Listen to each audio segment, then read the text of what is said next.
नमस्कार किसान भाइयों।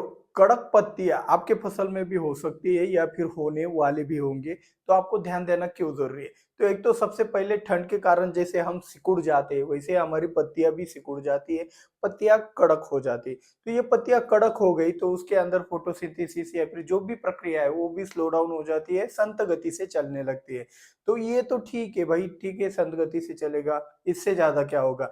लेकिन अगर यही ठंड और भी ज्यादा बढ़ गई तो आपकी पत्तियां पीली भी पड़नी शुरुआत हो जाती है। पीली पड़ गई तो क्या होगा भाई, प्रोडक्शन नहीं होगा, क्योंकि जो फोटोसिंथेसिस होता है वो क्लोरोफिल के कारण होता है, हरित द्रव्य के कारण होता है। अगर पत्तियां पीली यानी कि हरित द्रव्य कम है, हरित द्रव्य कम है तो भाई स्टोरेज कम है, स्टोरेज कम है तो प्रोडक्शन कम है। इसीलिए पत्तियां पीली पड़ना भी एक खतरे की घंटी की निशानी है, जो कि आने वाला अगला वाला संकट होता है। अगर पत्तियां ठंड के कारण पीली पड़ गई है और भाई और भी टेम्परेचर डाउन हो गया तो भाई इससे भी ज्यादा बड़ा संकट, पत्तियां गिर सकती है। तो ये शुरुआत कहाँ से होता है, तो पत्तियां कड़क होने से। तो अगर आपके फसल के अंदर आप भी चेकआउट कर सकते हो कि भाई पत्तियां कड़क हो गई, तो पहले तो चेक करो, उसको हाथ में लो, उसको थोड़ा सा मोड़ कर देखिए, हाथ में लेकर देखिए। अगर पत्तियां कागज की तरह सख्त नजर आए तो समझ लेना कि भाई इसमें कड़कपन आ गया है, इसको नरम करना पड़ेगा। अगर कड़कपन नहीं है तो भाई आप देख लेना आपका ट्रीटमेंट अच्छी तरीके से हो रहा है, आप जो भी अपनी फसल के अंदर प्रक्रिया कर रहे हो उसके अंदर कुछ भी आपको नुकसान नहीं है, अगर कड़कपन नहीं है तो। लेकिन कड़कपन है तो क्या करना चाहिए और क्या नहीं करना चाहिए, इसके बारे में आज का ये वीडियो है, तो वीडियो को लाइक जरूर कीजिएगा। चलिए शुरुआत करते हैं आज के इस वीडियो की। तो कड़क पत्तियों को ठंड में नरम कैसे बनाना है, ठीक है। तो अभी हम मान लेते हैं कि भाई आपकी पत्तियां कड़क बन चुकी है, तो इसमें 3 स्टेप में हम चलेंगे। तो कौन कौन से स्टेप है, तो भाई सबसे पहले पत्तियां कड़क से नरम करने के लिए जो सबसे ज्यादा महत्वपूर्ण न्यूट्रिएंट है वो न्यूट्रिएंट है कैल्शियम। तो कैल्शियम हमारे पास 3 सोर्स में अवेलेबल है। कौन कौन से सोर्स, एक पहला हो गया हमारा कैल्शियम नाइट्रेट हो गया है, नाइट्रेट फॉर्म में हमारे पास कैल्शियम अवेलेबल है। दूसरा वाला कौन सा है, तो दूसरा वाला है चिलेटेड, ठीक है, चिलेटेड, ठीक है। अभी तीसरा वाला है लेकिन वो ज्यादातर अवेलेबल नहीं होता है, जिप्सम। जिप्सम यानी कि क्या है, जिप्सम का कैल्शियम का क्या संबंध, तो भाई जिप्सम को ही आप कैल्शियम सल्फेट भी कह सकते हो। मतलब कैल्शियम सल्फेट का ही दूसरा नाम आपका जिप्सम है। तो कैल्शियम सल्फेट मतलब ये जो आपका कैल्शियम है ये सल्फेट फॉर्मुलेशन में भी मिलता है। अगर किसी के पास जिप्सम अवेलेबल है तो ठंड में वो उसका बहुत ही अच्छे से शानदार रिजल्ट पा सकता है, ठीक है। और एक फॉर्मुलेशन है जो कि हमने खुद आपको बताया कि भाई आप गाय का दूध ज्यादा से ज्यादा इस्तेमाल कीजिए, उसके रिजल्ट भी बहुत तगड़े मिल रहे हैं। तो इतने सोर्सेस से हमारे पास कैल्शियम नाइट्रेट आता है, चिलेटेड कैल्शियम आता है, कैल्शियम सल्फेट यानी कि जिप्सम आता है और गाय का दूध आता है। तो 4 सोर्सेस है कैल्शियम के तौर पर जो नरम करता है। लेकिन क्या इससे ही होगा, तो बिल्कुल भी नहीं। तो हमने एक नोटिस किया है कि जहां पे पत्तियां पीली पड़ती है और जहां पे बोरॉन की मात्रा कम रहती है वहां पे क्या होता है कि वहां पे लिप फॉल तो जरूर होता है, क्योंकि फसल का इम्यूनिटी पावर डाउन हो जाता है। तो इम्यूनिटी पावर किससे रिलेटेड है, तो भाई आपके फसल में बोरॉन की उचित मात्रा होनी भी जरूरी है। तो बोरॉन का एप्लीकेशन आपके फसल के अंदर नहीं हुआ होगा, तो बोरॉन का भी आप एप्लीकेशन आपको पत्तियां नरम करते वक्त करना चाहिए। तो ये 2 चीजें भी गई आपकी फसल के अंदर तो आपकी पत्तियां बहुत ही शानदार तरीके से नरम हो सकती है। तो अभी कौन सा वाला कैल्शियम इस्तेमाल करना चाहिए, इसके ऊपर हम आ जाते हैं, ठीक है। तो मेरे हिसाब से हम तो इस्तेमाल करेंगे भाई गाय का दूध, क्योंकि देखो अभी जो लिक्विड फर्टिलाइजर आ रहे हैं बहुत ज्यादा डुप्लीकेट हो रहा है, बहुत ज्यादा डुप्लीकेट हो रहा है। मतलब ऊपर लिखा कुछ होता है और अंदर होता ही कुछ है, परसेंटेज बहुत कम आ रहे हैं। जो क्वालिटी कंट्रोल है, क्वालिटी कंट्रोल वाले ध्यान नहीं दे रहे कंप्लेंट्स के ऊपर, या फिर क्या है पता नहीं, लेकिन भाई रिजल्ट तो नहीं आ रहे, इसीलिए हम इसका इस्तेमाल नहीं करने वाले। चिलेटेड कैल्शियम अच्छी चीज है, 12% अंदर भी होता है, लेकिन क्या होता है ये महंगा जाता है, इसीलिए हम इसका इस्तेमाल नहीं करेंगे। हम कैल्शियम सल्फेट जिप्सम, अगर जिप्सम मिलता है तो यार उल्टा अच्छी बात है, सल्फर के कारण टेम्परेचर भी बढ़ता है और कैल्शियम भी मिलता है तो कैल्शियम से फायदा ही होगा। अगर ये आपके एरिया में अवेलेबल है तो इसका आप इस्तेमाल कर सकते हो। तो भाई कैल्शियम नाइट्रेट या फिर चिलेटेड कैल्शियम का इस्तेमाल करने से अच्छा है उसकी जगह पे आप गाय का दूध का इस्तेमाल कीजिए।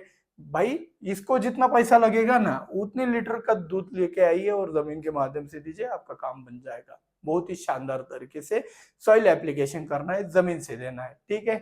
अभी यहाँ पे दो तरीके हो सकते हैं। एक तो कहेंगे कि भाई हमारा तो खुला पानी जाता है, और हमारा एक बंदा कहेगा कि भाई हमारा ड्रिप तो है, हम दे देंगे। ड्रिप वाले का कोई दिक्कत नहीं, खुला पानी वाला भी बोलेगा तो उसको एक सिंपल वाला चीज है, एक आप नल लगाकर, मतलब एक ड्रम लेना है, उसको नल लगाना है और उस ड्रम में एक घोल बनाना है, और उसको जहां पे खुला पानी आपसे आपका स्टार्ट होता है वहां से आपको नल चालू कर देना है, जो आपका एप्लीकेशन चलता रहेगा। तो यहाँ पे डोज क्या देना है और कैसे बनाना है, इसकी तरफ चलते हैं। पत्तियां नरम करने के लिए खासकर ये वाला चीज है। तो सबसे पहले काउ मिल्क यानी कि गाय का दूध, भैंस का दूध चल जाएगा, कोई टेंशन वाला ने बात नहीं। बकरी का भी दूध चलता है। तो बकरी का दूध होगा तो और भी अच्छा होता है, क्योंकि बकरियां क्या करती है, जो भी एक खरपतवार है, जो भी जंगली पौधे हैं, उनको खाती है। और जंगली पौधों में आपने देखा होगा कि पत्तियां टूटती नहीं ज्यादा खींचने पर भी, और ज्यादा खींचने पर अगर पत्तियां टूटती नहीं है तो वहां पे होता है ज्यादा से ज्यादा कैल्शियम, मजबूती होती है। और जितना कैल्शियम आपको दूध से मिलेगा उतना अच्छा रहता है। तो ये खाते क्या है, आपके जो भी एक गाय हो गया, भैंस हो गया, बकरी हो गया, वो खाते क्या है उसके ऊपर भी डिपेंड रहता है कि उसके अंदर कितना कैल्शियम आ सकता है। तो बकरी का दूध होगा तो भाई और भी अच्छा, गाय का होगा तो भी चलेगा, भैंस का होगा तो भी चलेगा। मैंने सिर्फ एक बताया कि भाई क्यों चलेगा, लॉजिक होना चाहिए, सिर्फ चलेगा इससे काम नहीं चलने वाला। तो गाय का दूध हम लेंगे 5 लीटर। अभी 5 लीटर में कोई टेंशन नहीं है, ठीक है। कोई आंदोलन होता है, कुछ होता है, कुछ गड़बड़ हो जाते हैं, कई बार दूध के रेट भी डाउन हो जाते हैं, तो रास्तों पे दूध डालने से अच्छा भाई फसल में चला दो, ये बहुत ही अच्छा चीज रहता है। अगर आपके पास ऐसी फसल नहीं है कि जिसमें आप दूध नहीं डाल सकते, तो भाई दूसरे किसान को दो। एक किसान दूसरे किसान को दीजिए, लेकिन रास्ते पे दूध मत फेंकिएगा। अगर कोई आंदोलन करता है तो ये बहुत ही अच्छी चीज हो जाएगी अगर आप ऐसा बदलाव करते हो तो गाय का दूध लेंगे। और बोरान, बोरान कितना लेना है, अभी आपके जमीन में एक बात बता देता हूँ, 4 महीने में 1 किलो बोरान जाना चाहिए अगर फ्लावरिंग वाला प्लांट है तो। और अभी ठंड है, ठंड में भी ये बोरान गया तो कोई नुकसान नहीं करने वाला है। तो कम से कम 1 किलो बोरॉन आपका जाना चाहिए। इससे पहले 500 ग्राम गया होगा तो भाई 500 ग्राम ही डालना है। इससे पहले 750 गया है तो भाई 250 ग्राम ही डालना है। तो ये कैलकुलेशन 1 किलो के ऊपर जाना नहीं है, ये बात ध्यान में रखिएगा। इसी के साथ साथ अगर एक और चीज है, आप नल लगा कर दे रहे हो या फिर वेंचुरी के माध्यम से दे रहे हो, तो भाई फसल को ठंड के अंदर प्रोटीन की सबसे ज्यादा जरूरत होती है, जिससे वो ताकत पकड़ सके। तो भाई खर्चा कर ही रहे हैं हम, तो थोड़ा 5 किलो मूंगफली की खली आती है उसके लिए करेंगे, या फिर सरसों की खली चलेगी, कोई भी खली चलेगी, कोई टेंशन वाली बात नहीं। तो यहाँ पे जो ऑयल केक है जिसको खली बोला जाता है, तो ऑयल केक का हम कितना इस्तेमाल करेंगे, 5 किलो। इसको क्या करना है, आपको भिगो कर रखना है, रात भर भिगो कर रखना है। 2 रात भिगो कर रखने के बाद डबल कपड़े से फिल्टर कर लेना है 2-3 बार। और जो पानी होगा वो आप ड्रिप के माध्यम से या फिर नल लगाकर आप दे सकते हो। तो इस तरीके से cow milk, boron, oil cake, और एक और चीज, आप अगर आपका खर्चा बढ़ाना है तो बढ़ा सकते हो, नहीं बढ़ाना है तो नहीं बढ़ा सकते हो। कम से कम इतना 3 चीज जानना चाहिए। अगर आप चाहते हो कि भाई मुझे कुछ एडिशनल करना है तो ये चीज भी आप कर सकते हो। आप इसमें क्या कर सकते हो, सल्फर को मिला सकते हो। सल्फर 2 किलो, 3 किलो, आप कौन सी भी कंपनी का कौन सा भी फॉर्मुलेशन लीजिए, WP लीजिए, WDG लीजिए, WG लीजिए, कोई भी फॉर्मुलेशन लीजिएगा, कोई टेंशन वाली बात नहीं है। इन सबका मिक्सचर अगर आपके फसल के अंदर जाता है तो आपकी पत्तियां कड़क ना होकर नरम बन जाएगी, और आपका फसल फिर से रिफ्रेश होकर अच्छे चीजों की तरफ जाएगा। इसमें कितना भी नीचे टेम्परेचर गया, मतलब हद से ज्यादा गया तो नुकसान होने ही वाला है, लेकिन अगर सिर्फ छूकर वापस आ जाता है तो वहां पे बचने की संभावना आपकी ज्यादा रहेगी, और इससे आपका प्रोडक्शन भी जरूर बढ़ेगा। तो ये जो फॉर्मूला है, आप स्क्रीनशॉट लेना चाहते हो तो ले सकते हो। और हाँ, वीडियो अगर भागा दौड़ करके देखा होगा तो ये लॉजिक कुछ समझ नहीं आएगा, फिर से एक बार वीडियो देख लेना, आपको शांति से सब समझ आ जाएगा। कुछ 5-10 मिनट आपको इन्वेस्टमेंट करना होगा इन सब चीजों को समझने में। तो आप, आज का वीडियो अच्छा लगा हो तो वीडियो को लाइक, चैनल को सब्सक्राइब करके बेल आइकॉन को जरूर दबाना। मिलते हैं अगले वीडियो में। जय जवान जय किसान।